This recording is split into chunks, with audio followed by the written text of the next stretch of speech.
Good morning friends, स्वागत है आपका शिक्षा क्लासेस पर। दोस्तों, आज है 29 जुलाई और 29 जुलाई से संबंधित जितने भी करंट से संबंधित क्वेश्चन बन सकते हैं उन सभी को देखेंगे और उनसे संबंधित जो भी स्टैटिक पोर्शन है उनको भी देखेंगे। चलिए स्टार्ट करते हैं क्लास को। क्लास स्टार्ट करने से पहले आज का मोटिवेशन कोट है, सफलता के लिए किसी भी खास समय का इंतजार मत करो। कि सफलता के लिए किसी भी खास समय का इंतजार मत करो, अपने हर समय को खास बना लो। चलिए स्टार्ट करते हैं। आप लोग इस क्लास की पीडीएफ जो है टेलीग्राम चैनल पर जुड़कर ले सकते हैं। चलिए स्टार्ट करते हैं। पहला क्वेश्चन है कि हाल ही में भारत ने 5 वर्षों के बाद किस देश के नागरिकों को पुनः पर्यटन वीजा देना शुरू किया है। भारत ने जो है 5 वर्षों के लिए बैन लगा दिया था और 5 वर्ष के बाद में फिर से खोला है। वहाँ के जो नागरिक हैं उनको लिए टूरिज्म के लिए खोला गया है भारत को। ठीक, तो कौन सा देश है ये बताना है। क्या चीन है, पाकिस्तान है, मालदीव है या फिर अफगानिस्तान है। तो इसका सही आंसर हो जाएगा ऑप्शन नंबर ए, चीन। ठीक, तो चीन का जो है वहाँ के नागरिकों को लिए वीजा खोल दिया गया, पर्यटन वीजा। नेक्स्ट क्वेश्चन देखते हैं। अगला क्वेश्चन है, हाल ही में प्रकाशित Henley passport index, Henley passport index 2025 में जो प्रकाशित किया गया है इसमें भारत का कौन सा स्थान है। ठीक है, तो इस बार जो है हेनले पासपोर्ट इंडेक्स जारी किया है जिसके अंदर भारत को 77वां स्थान प्राप्त हुआ है। ठीक है, पिछली बार बात करें तो 2024 में भारत का स्थान तो जो था वो 85वां था, 85। तो भारत ने जो है अपने 7 जो पायदान है उसका सुधार किया है। ठीक है, उसके बाद में बात करें इसमें प्रथम स्थान पर कौन है। प्रथम स्थान पर तो सिंगापुर और अंतिम स्थान पे बात करें, अंतिम स्थान पर तो अफगानिस्तान है। ठीक है, तो भारत की रैंक क्या है 2025 में हेनले पासपोर्ट इंडेक्स में, तो हमारी 77, ऑप्शन ए इसका सही हो जाएगा। ठीक है, आपको एसटीजी इंडेक्स जो है इसके अंदर भारत की रैंक क्या है ये कमेंट बॉक्स के अंदर आप लोग बताइए। चलिए नेक्स्ट क्वेश्चन को देखते हैं। अगला क्वेश्चन है, हाल ही में किस राज्य ने वैश्विक मानव प्रतिभा को प्रोत्साहित करने के लिए सीएम फ्लाइट नामक पहल शुरू करने को मंजूरी दी है। तो अभी किस गवर्नमेंट के द्वारा वैश्विक मानव प्रतिभा को प्रोत्साहित करने के लिए सीएम फ्लाइट नामक पहल शुरू की है। कि असम ने की है, बिहार में, पश्चिम बंगाल में या फिर उड़ीसा में। तो इसका सही आंसर हो जाएगा असम। ठीक है, चलिए नेक्स्ट क्वेश्चन को देखते हैं। अगला क्वेश्चन क्या है, भारत का पहला पूर्णतः स्वदेशी 50 किलोवाट भूतापीय विद्युत संयंत्र किस राज्य में स्थापित किया जाएगा। ठीक है, ये हमारी क्या है, रिन्यूएबल एनर्जी है, यानी कि नवीनीकरण ऊर्जा भूतापीय विद्युत संयंत्र इसके द्वारा। तो ये किस राज्य में लगाया जा रहा है और ये भारत का कैसा है, पहला है। उत्तर प्रदेश में, बिहार, त्रिपुरा में, राजस्थान में या फिर अरुणाचल प्रदेश में। तो कहाँ पे लगाया जा रहा है, उत्तर प्रदेश में। ऑप्शन ए इसका सही हो जाएगा। चलिए अगला क्वेश्चन देखते हैं। बात करें अगले क्वेश्चन की, तो अगला क्वेश्चन है, वर्तमान में भारत पासपोर्ट धारकों को वीजा मुक्त प्रवेश देने वाले देशों की संख्या बढ़कर कितनी हो गई है। अब ये हेनले पासपोर्ट इंडेक्स से ही जुड़ा हुआ है। अगर वहां पे सुधार होगा तो यहाँ पे भी क्या होगा, सुधार होगा। यानी कि कितने देशों में भारत के व्यक्ति जो है मुफ्त वीजा, मतलब वीजा मुक्त प्रवेश कर सकते हैं। तो कौन से हैं, कितने देश, मतलब कहाँ कहाँ पे घूम सकते हैं। तो 50 देशों में, 59 देशों में, 66 देशों में या फिर 77 देशों में। तो इसका सही आंसर हो जाएगा ऑप्शन नंबर बी, 59 देशों में। अगला क्वेश्चन है, तो अगला क्वेश्चन क्या है कि हाल ही में प्रकाशित एक रिपोर्ट के अनुसार वर्ष 2035 तक भारत की जीडीपी कितने ट्रिलियन हो जाएगी? तो 2035 तक जो है भारत की जीडीपी कितने ट्रिलियन तक हो जाएगी और यह तीसरी सबसे बड़ी अर्थव्यवस्था की ओर अग्रसरित होने वाली है। ठीक है, तो 5.6 trillion dollar, 7.6 trillion dollar, 10.6 trillion dollar या फिर 12.6 ट्रिलियन डॉलर। तो इसका सही आंसर हो जाएगा option number C, 10.6 trillion dollar की जीडीपी का मतलब इतना हो जाएगी भारत की, और जो भारत की जो है तीसरे नंबर की सबसे बड़ी अर्थव्यवस्था बन जाएगी भारत। ठीक है, नेक्स्ट क्वेश्चन को देखें। तो अगला क्वेश्चन है कि भारत का पहला हॉर्नबिल संरक्षण केंद्र किस राज्य में अन्नामलाई टाइगर रिजर्व में बनाए जाने की घोषणा की है? तो अन्नामलाई टाइगर रिजर्व कहाँ पे है? तो तमिलनाडु में है, तमिलनाडु में, और यहीं पे जो है हॉर्नबिल संरक्षण केंद्र बनाया जाएगा। तो ऑप्शन डी इसका सही हो जाएगा। तमिलनाडु में ही डुओंग संरक्षण केंद्र भी है, डुओंग संरक्षण केंद्र। ठीक है, चलिए बात करें अगले क्वेश्चन की। तो अगला क्वेश्चन क्या है? वाणिज्यिक मंत्रालय के अनुसार विगत 5 वर्षों में भारत के बौद्धिक संपदा यानी कि इंटेलेक्चुअल प्रॉपर्टी फाइलिंग में कितने प्रतिशत की वृद्धि हुई है? तो भारत के जो बौद्धिक संपदा है उसकी फाइलिंग में कितने परसेंट की वृद्धि हुई है वो बताना है। 40% की, 42% की, 44% की या फिर 48% की? तो कितने परसेंट की हुई है? 44% की। ऑप्शन सी इसका सही हो जाएगा। यहाँ पे आप लोगों को रैंक दिख रही होगी। ठीक है, पहले कितनी थी? तो 4.71, अब इससे बढ़कर कितनी हो गई? 6.89। ठीक है, अब इसका परसेंटेज निकालेंगे तो कितना बनेगा? 44% लगभग में। चलिए बात करें अगले क्वेश्चन की। तो अगला क्वेश्चन क्या कह रहा है कि विश्व खाद्य भारत कार्यक्रम 2025 में नई दिल्ली में कब आयोजित किया जाएगा? विश्व खाद्य भारत कार्यक्रम 2025 में नई दिल्ली में आयोजित किया जाएगा, तो कब किया जाएगा? 25 अगस्त, 25 सितंबर, 25 अक्टूबर या फिर 25 नवंबर? तो कब से? 25 से लेकर 28 सितंबर तक दिल्ली के प्रगति मैदान, दिल्ली के भारत मंडपम में, भारत मंडपम में, ठीक है, वहीं पे इसके क्या हो गए? आयोजन किया जाएगा।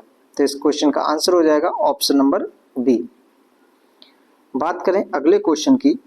तो अगला क्वेश्चन क्या है कि कारगिल युद्ध में लड़ने वाले सैनिकों के सम्मान में कारगिल विजय दिवस प्रतिवर्ष कब मनाया जाता है? तो कारगिल विजय दिवस जो है कब मनाया जाता है? 25 जुलाई को, 26 जुलाई को, 27 जुलाई को या फिर 28 जुलाई को? तो कब मनाया जाता है? 26 जुलाई को।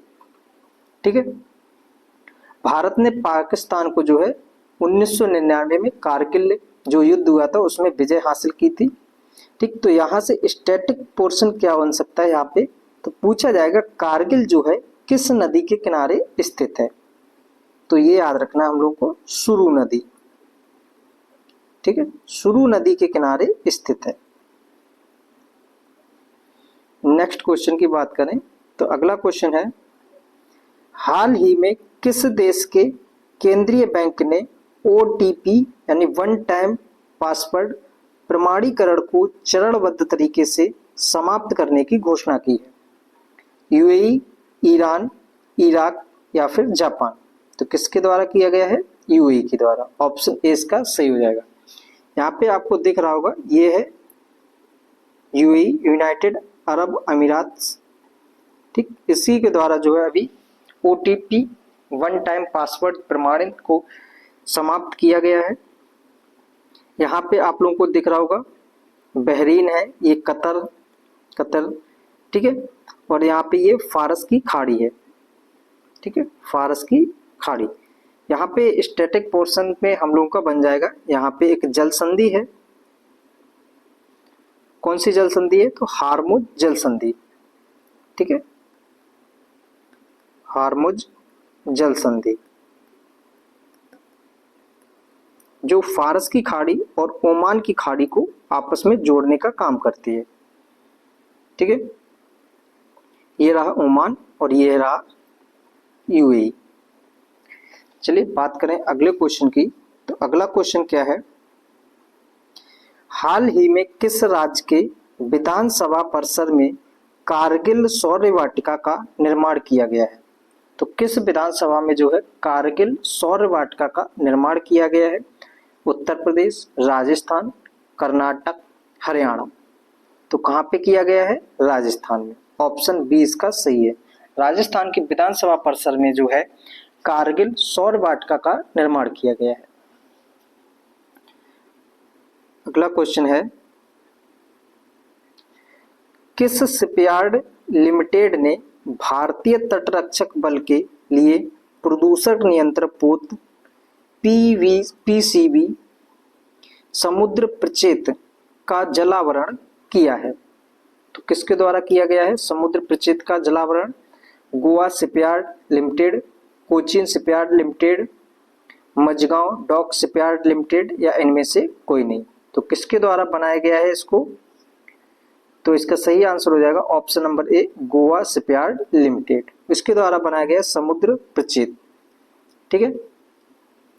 चलिए बात करें अगले क्वेश्चन की। तो अगला क्वेश्चन क्या है कि भारत ने वर्ष 2025 तक पेट्रोल में कितने प्रतिशत इथेनॉल मिलाने का लक्ष्य सफलतापूर्वक हासिल कर लिया है? और यह लक्ष्य जो है 5 वर्ष पहले प्राप्त कर लिया है, ठीक है। तो इसको भी याद रखना है, 5 वर्ष पहले प्राप्त किया है इस लक्ष्य को। टारगेट इसका कितना था लक्ष्य को प्राप्त करने का? लक्ष्य प्राप्त करने का टारगेट था 2030, ठीक है, और इसको अचीव कर लिया है 2025 में। तो कितने परसेंट एथेनॉल मिलाने की मतलब बात की गई है? ऑप्शन सी इसका सही हो जाएगा, 20%,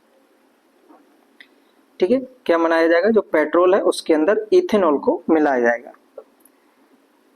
नेक्स्ट क्वेश्चन की बात करें तो अगला क्वेश्चन है, मॉर्गन स्टैनली रिपोर्ट के अनुसार भारत कब तक दुनिया की तीसरी सबसे बड़ी अर्थव्यवस्था बन जाएगा?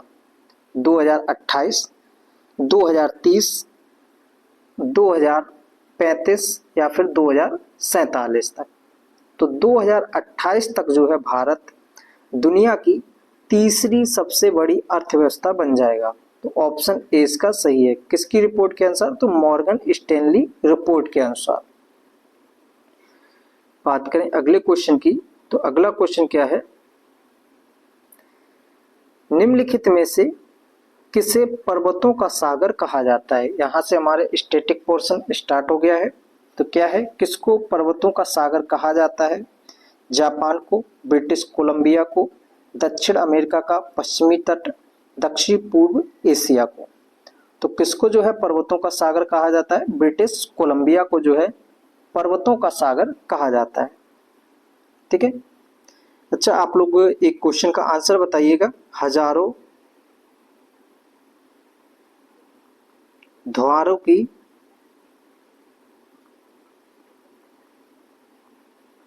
घाटी किसको कहा जाता है?